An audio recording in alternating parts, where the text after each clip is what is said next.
We're gonna do another quick video here. I don't know, I'm sure somebody out there is like me. My Jeep's a 2013. Over the short 6 months that I've owned it, both of my sun visors, they clamp into the clip here. These rubber pieces have disintegrated into the dust, basically. So what I've done to fix that, went down to Lowe's, got some of this 1/4-inch vinyl tubing.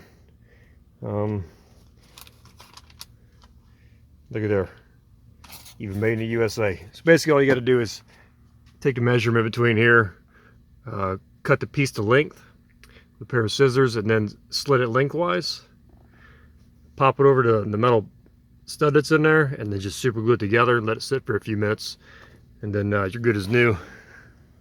And I didn't even put a lot of care into this, and it still turned out pretty well. What you can see there, it's a little bit rough around the edges, but you can't tell. And